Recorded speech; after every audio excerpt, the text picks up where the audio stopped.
Nag-aapoy ang sagutan ni na Attorney Rowena Guanzon at dating Senador Ping Lacson. Hindi pinalampas ni Guanzon ang pahayag ni Lacson tungkol sa hindi pagsususpinde ng VAT sa gitna ng krisis. Buwelta ni Guanzon, "Huwag kang bida-bida," at hinamon ang dating senador na mag-imbestiga muna bago magsalita. Marami ang nagulat sa tindi ng suplet na inabot ni Lacson. Dapat nga bang tanggalin ang VAT o kailangan lang ng masusing pag-aaral?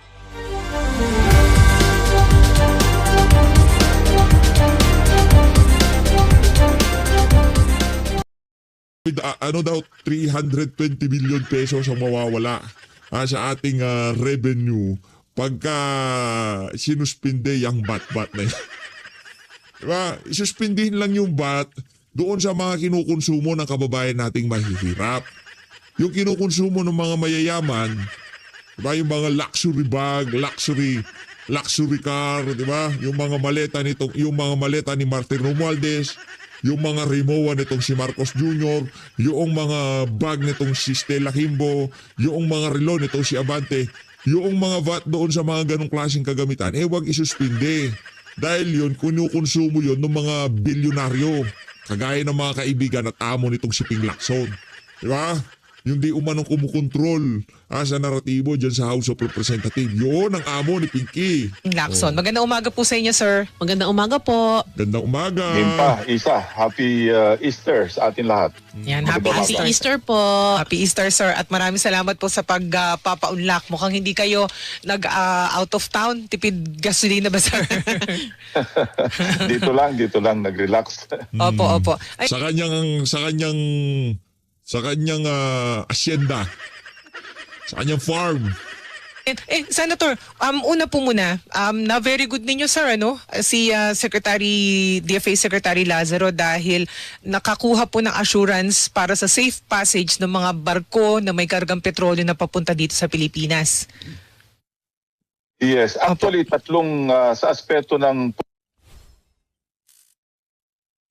polisiya sa policy, tatlong mahalagang aksyon ang sinagawa ng ating pamahalaan. Yeah. Una, yung hiningi sa Kongreso, yung pagsuspenda bigyan ng authority yung presidente, magsuspend ng excise tax. Pag pumalo ng $80 per barrel, do sa MOPS, yung Dubai crude oil. Pangalawa, yung deklarasyon ng State of National Energy Emergency, di ba? At pangatlo, yung ginawang aksyon ng Department of Foreign Affairs na makipag-ugnayan sa Iran through their foreign ministry para payagan ang passage ng Philippine flagged vessels na may dalang krudo papuntang Pilipinas. So napakamahalaga yung tatlo. Na isa-isahin natin, yung sa excise tax, pagsuspinde, sabi ko nga, policy, sa aspeto ng policy, napakaganda. Ang problema lang yung implementasyon. Gaano kabilis, gaano ka-epektibo, at gaano ka-determined. Yung sa excise tax, mukhang hindi pa na-implement ito kasi 1 month ang interpellation ko nga nun. Iksian natin ng 2 weeks. Opo. Bigyan natin ng 2 weeks yung DBCC para mag-recommenda na kagad sa Pangulo na i-suspend yung excise tax. Malaking bagay yon kasi makakabawas yon sa presyo ng krudo, ng Tingnan natin, pagka nakabawas, hindi maganda. Pero kung kikita lang yung mga kaibigan yung bilyonaryo, tigil-tigilan nyo na yan, Pinky. mga oil products. Yan. Dahil napakalaki ng ating demand.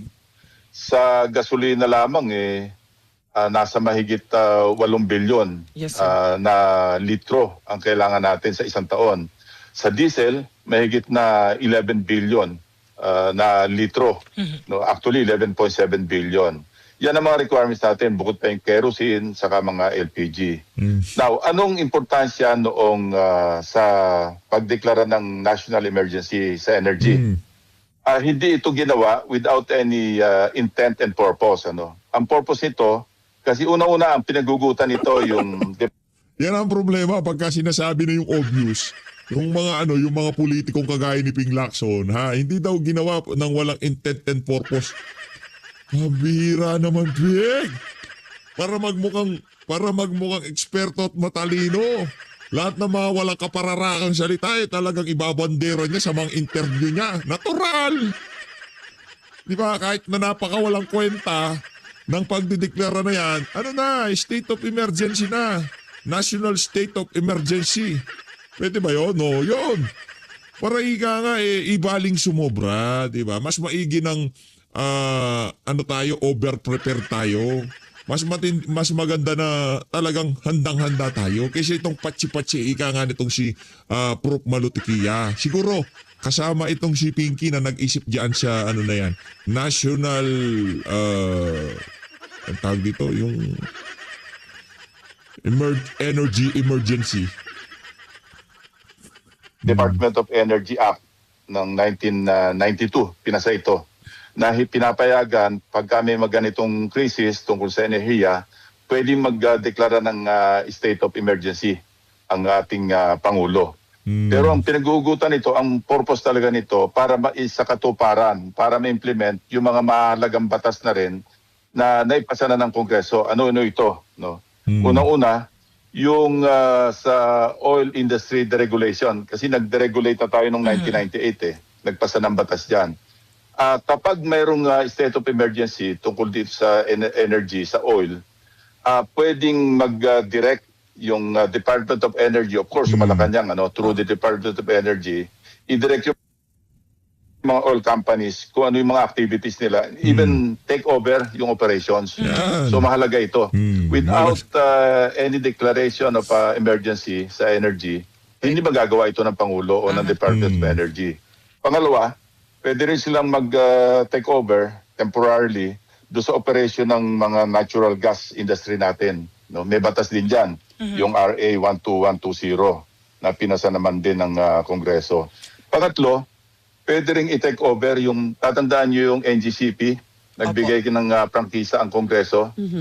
May nakasanding provision doon na kung saan pwede rin i-take over temporarily ng government yung operation ng ating transmission system. Importante yun kasi kung medyo hindi kakayanin na umispike na yung presyo ng kuryente natin, pwedeng i-take over ng gobyerno o kaya i-direct yung NGCP. Teka muna, suspend nyo muna yan o whatever. Yun ang napakamahalaga. At sa tingin ko, itong latest development, lalo mahalaga ito dahil hindi man bumaba yung presyo ng ating langis, ng crude oil o langis.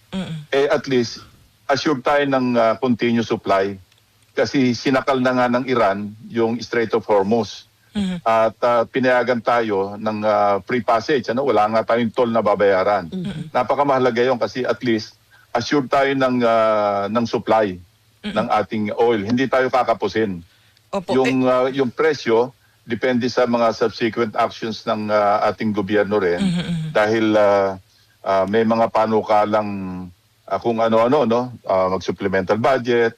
Pero ang sinasabi ko, bukod sa mga batas na pwedeng gamitin ng Malacanang para maibsan yung difficulties ng ating mga kababayan, meron pa tayong pera na pwedeng paghugutan. Actually, meron pa tayong mga, as of last month ito, hindi ko alam kung updated na ito, nasa mga 230 billion pesos pa ang mga potential na pondo na pwedeng hugutin o gamitin ng gobyerno para pang-asiste sa ating crisis ngayon. Yung sa 2026 budget, so GAA, halos 200 billion pa yung naandyan. Ito yung unobligated, yung hindi pa na-obligate, at saka yung unreleased appropriations.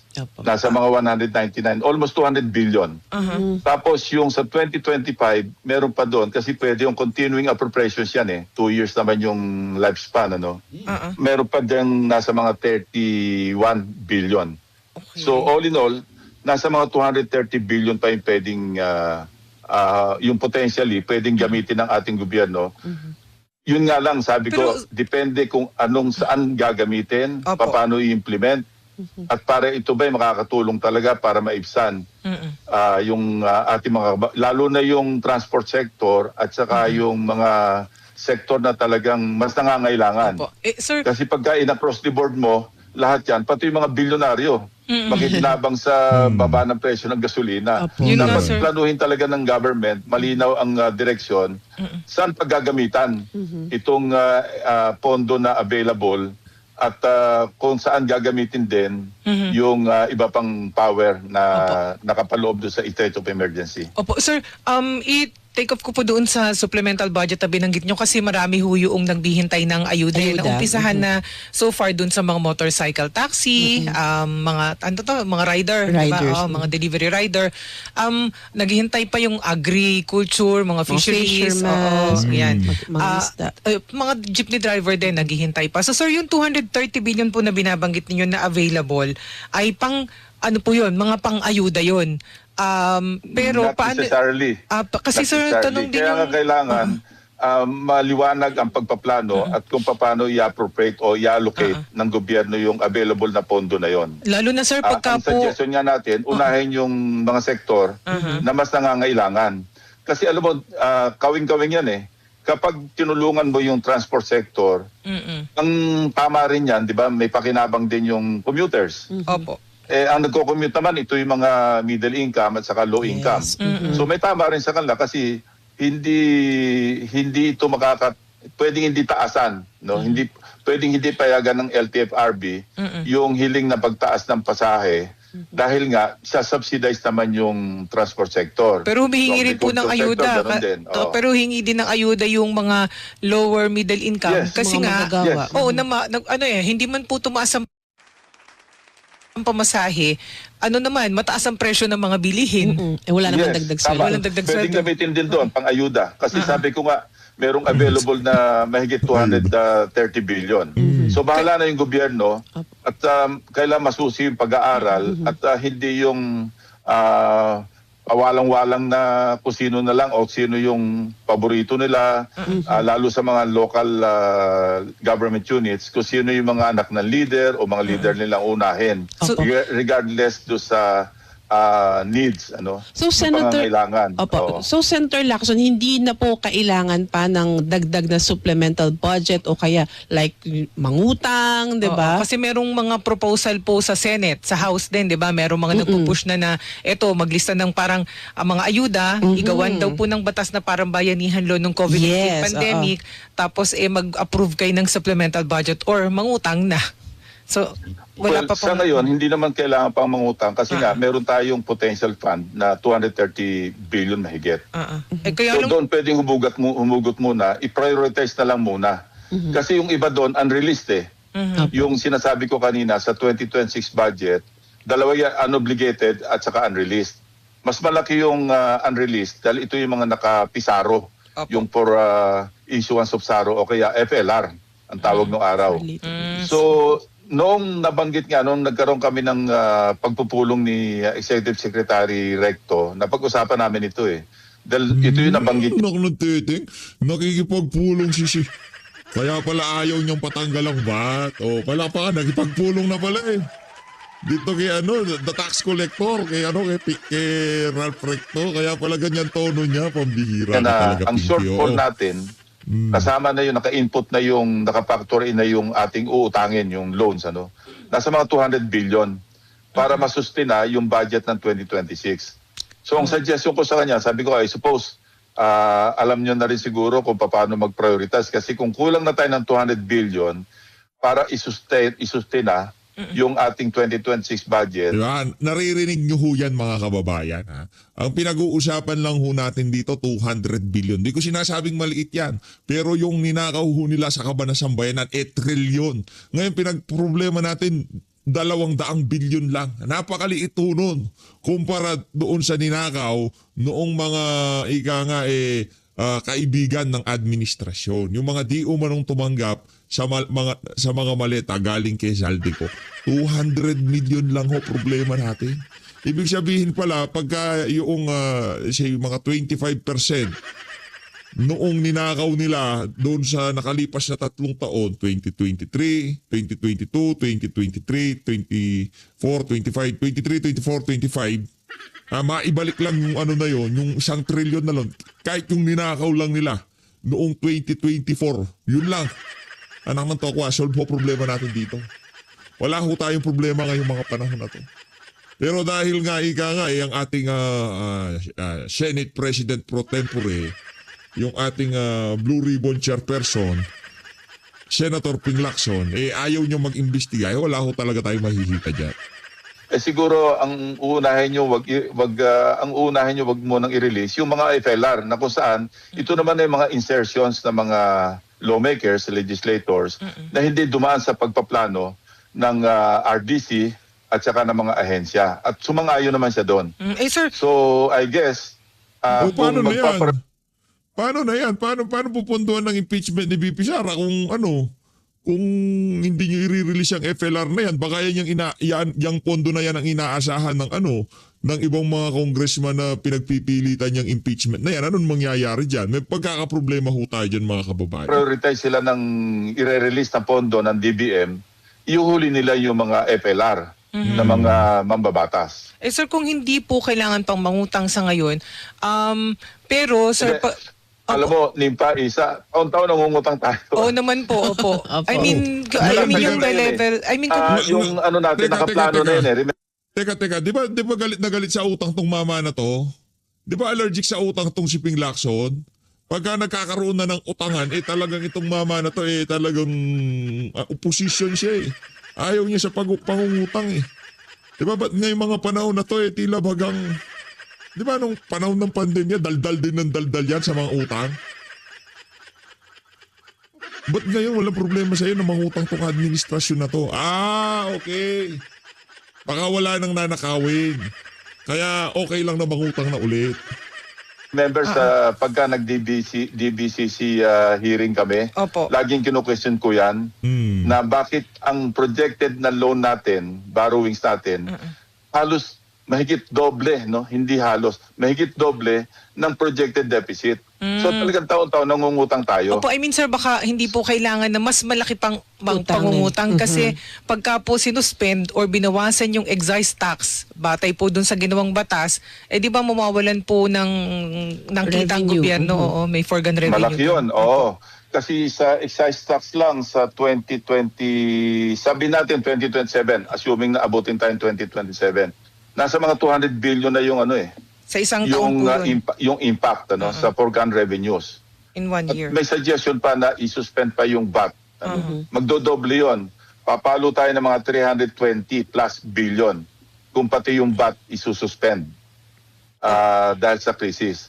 So dapat pag-aralan mabuti ito ng ating mga economic managers na Malacanang yung paano kalang isuspender yung VAT. Kasi yung sa excise tax pa lang, although may threshold yan pagpalo ng $80 per barrel, di ba? Kaya lang So- sir, kailangan ipaliwanag din ng husto sa tao kasi ang bilis pong manawagan na suspend mo yung VAT, suspend mo yung Oo. ganito, ganyang Hindi ganun excise tax, kasimple kasi diba? tinitingnan lang natin, suspend para masyahan yung mga kababayan natin. Pero yung impact niya sa GDP natin, sa gross Yeah. domestic product Yeah. natin, matindi.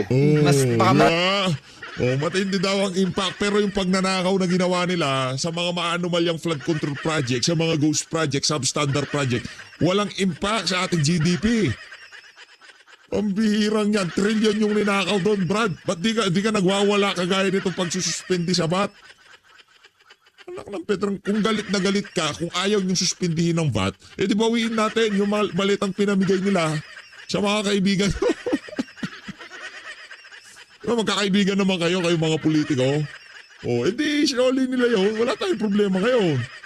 Kaya kayo. Tayo na tayo in the lalo. long term or in the medium term, tayo rin ang tatamaan. Opo. Sa akin sa ngayon, ako yung magpapanukala. Tama na muna yung nag-suspend tayo ng excise tax. Kailangan lang madaliin yung pag-implementa. Kasi sa ngayon, mahigit $100 naman Yun Opo, na nga po. sir, ito po, Kailangan pa, alam mo kasi ang sinasuggest ko noon, di ba nag-interpolate ako, sabi ko, masyado mahaba yung 1 month na pag-aaral, pag-monitor. Kasi yung 1 month na yun, hindi naman talaga 1 month yun Mag-average ka ng above $80 in 1 month. Ngayon, after 1 month, magdi-meeting pa yung DBCC. After the meeting, maggagawa pa sila ng rekomendasyon. Bago Tapos may- ma-action ng presidente yun, give or take another 1.5 months. Oo, So, kaya parang hirap na tayo bago pa masuspend yung excise tax para magkaroon ng effect do sa presyo ng ating gasolina. Sir, ito po Hanggang yung... ngayon, hindi pa nasususpend eh. Hindi Kaya pa nga, nga sir, po. kasi po ang Sa sabi... batas nga, nangyari, 1 month eh. Ang suggestion ko nga, gawin na lang natin 2 weeks ang monitoring para na sa gano'n at bilisan nila yung pag-meeting nila. Total, wala naman talagang pagkakataon, walang chance na bumaba pa ng $80 eh. Opo, sir. Kasi nga ang world market napakataas na eh. Yun na nga po. Sir, kasi ang sabi po ni ng Department of Finance, April 12 yung effectivity nung batas kasi may publication pa. Yung pa. Opo, so sir, So, April 12, ang Lumakad na yung, pinakamadali niyan, May 12. So parang walang urgency ba? pero Walang sir, urgency, tama. oo. Kaya suggestion ko noon, kung magiging effective yung batas ng April 12 kasi may publication sa Official Gazette, etc., etc. So kung nasunod sana yung aking proposal na 15 paiksin natin days ng lang. 2 weeks lang yung monitoring. So April 12 plus 14. So April 26 dapat pwede na mag-implementa assuming na mabilis kumilos yung DBCC at mabilis ding umaksyon yung presidente sa pag-approve o pag-implementa ng suspension ng excise tax. Pero sir, ang- Remember, pag nag-suspend ng excise tax, hindi agad-agad na baba yung presyo ng gasolina, Opo. di ba? Opo. Then excise tax pa lang yun eh. Ikakaskade pa yan sa mga oil companies, ikakaskade pa yan sa mga gasoline stations, sa mga dealers. So baka Mayo pa yan. Kaya, sir, Hindi Mayo- Mayo, baka Hunyo pa Baka tayo Hunyo abutin. pa. Nako. nakakapal. Kasi kung April 12, eto, kwentahin natin, April 12 magiging effective yung batas. Kwentahin natin. Hindi pa pwedeng mag-imbestiga din tayo habang nangungwenta tayo. Kasi yung pag-uusapan naman natin sa Blue Ribbon, ano naman yun eh. Ano ganap na ganap ka dyan sa pagpapa-interview mo. Mag-imbestiga ka, Brad. Doon mo ilabas yung galing mo sa pagkwenta kung magkanong ninakaw nitong mga kawatan na to sa administrasyon ni Marcos Jr. Diba? Ano natin? Doon tayo magkwentahan. So starting April 12, imo-monitor nila. Dahil lang nasa batas 1 month, May 12 pa lang sila pwedeng mag-meet yung DBCC para gumawa ng rekomendasyon.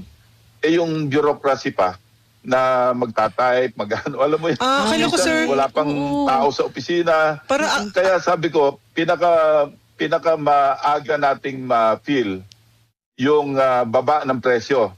Pag-uusapan natin dito naman mga 6 pesos to 12 pesos lang ang baba. Pero wag nating matahin yun kasi malaking bagay yun. opo. So, baka Hunyo na ito maramdaman ng ating mga kababayan. Pambihira. Akala ko naman, sir, kasama na itong dumaang isang buwan sa monitoring. Akala ko ito na yung basis, Hindi pa sir. effective ba batas? Paano ka magmamonitor? Kasama sa batas yung pagmamonitor. Hindi pala yung retroactive dun sa... Mag-average ka eh. Mag-average ka eh. So sir, ito po. Pero ina-expect po ninyo na suspension, hindi po reduction. Suspension talaga ng 10 pesos sa gasolina, 6 pesos sa diesel. Hindi. Kukwentahin nila yan eh. Kasi pag sinuspend yung excise tax, depende sa price ng crude oil. Doon magbe-base yung kung ilan yung 6% na excise eh. So hindi Halimbawa, po... $100. Doon ko huhugot ng suspended na 6%. Okay. Hindi po Kung pala... $107, doon ka huhugot ng, doon ka magkukwenta. Yun ang base mo eh. So dapat po pala, ganun sir, pala. liwanagin na rin ng Malacanang. Bigyan Oo tayo ng nga. paliwanag kung ano Hindi ba ka talaga... magbe-base sa $80 ha. Opo. Isususpend mo, yun lang ang threshold. Pag lumampas ng $80, isususpend yung excise tax.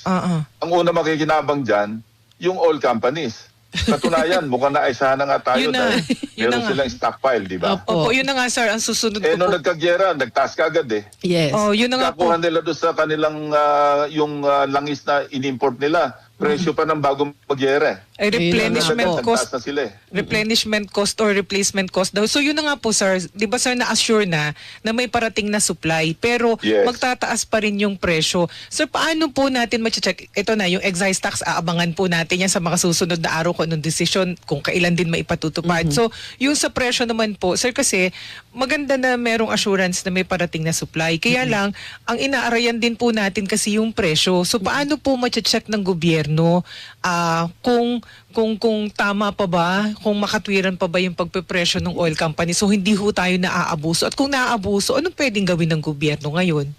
Kailan vigilant din yung mga kababayan natin. Tulad nung, di ba, yung Dapat vigilant yung mga natin, kababayan natin. O, di ba? Dublado na ang presyuhan. Nagwawala na ang sambayan ng Pilipino. Kailangan pa natin maging vigilant. Palakpakan. Pambihira. Yan sinasabi ko. Ako napapaisip na ako dito kay Pinky minsan eh. Nasa tamang katinoan pa ba tumama na to? Pambihira. Hindi pa nga nagte-take effect yung Mantakin mo sa pagiging vigilant ng buong sambayan ng Pilipino. Ay, kung maaari nga lang kami na mag-imbestiga kaso di lang pwede eh. Ganon ka vigilant.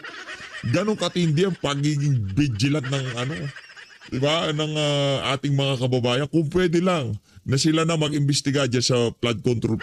Ginawa na namin kaso ikaw ikaw chairperson eh. Langya ka. Chris, di ba before Tuesday, weekend pa lang, nagtaas na ng gasolina, nagpresyo yung iba. Opo. Ewan ko kung ano nangyari kasi meron silang parang 70 gasoline stations na sinasabi ng DOE na monitor nila, nagpa-profiteering. Illegal yung pagtataas. Bakit wala silang feedback? Ano nangyari doon? Di ba dapat yun may fine o kaya may imprisonment pa nga yan eh, kung tutusin eh. So, baka doon nagkukulang yung government sa implementasyon. Kasi, di ba noon, kayo rin na nag-report sa akin noon, I think, parang kasama natin, Senate Media. Opo. Kinunan niya, in-screenshot niya, pinadala sa akin yung nakadisplay na presyo ng langis. Sabi ko, teka muna, wala pang Tuesday kaya lang, Sabado sir. pa lang, ma'am.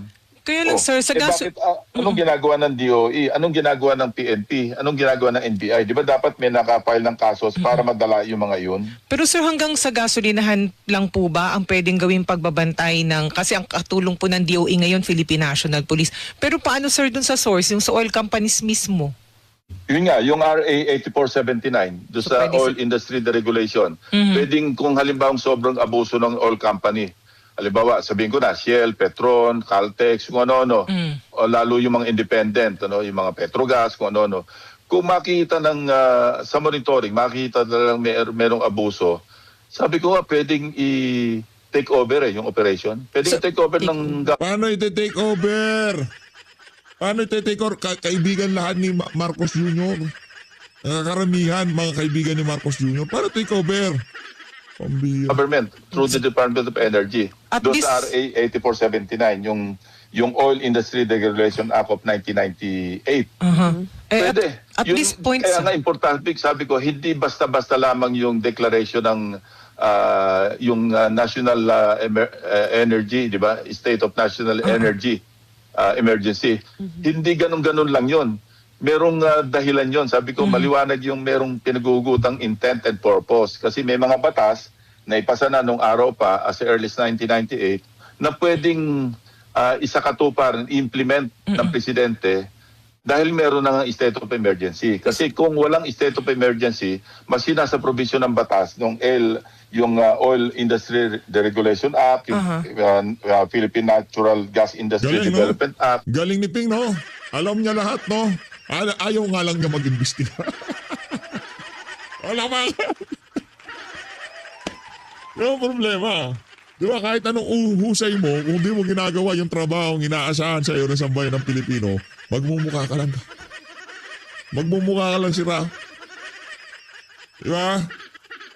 At saka yung NGCP Franchise Act. Hindi pwedeng gamitin ng presidente na i-take over kasi walang state of emergency, walang deklarasyon. Ngayon meron ng declaration, I think they should put into good use ito mga batas na ito na binabanggit ko. Sir, RA 8479, yes, sir. 12120, 9511. Sir, sa inyo pong obserbasyon, may pangangailangan na ho ba na i-consider na gamitin na ang kapangyarihang yan? Yes, kung mayroong abuso.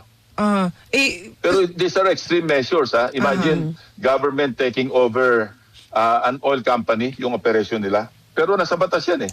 Pero kailangan na ho ba din, sir, na pag-aralan ngayon? Kasi nga, di ba sir, may question na 2 weeks pa lang nangyari yung energy, Nagtaas yung na. gera sa Middle East, nagtaas na agad ng higit sa doble, samantalang luma pa yung supply. So paano po yun, paano malalaman kung may pag-abuso na, ano nang dapat gawin ngayon, para po, hirap-hirap na tayo, sir eh. Well, at that time, wala pa naman yung declaration, yung EO 110, di ba?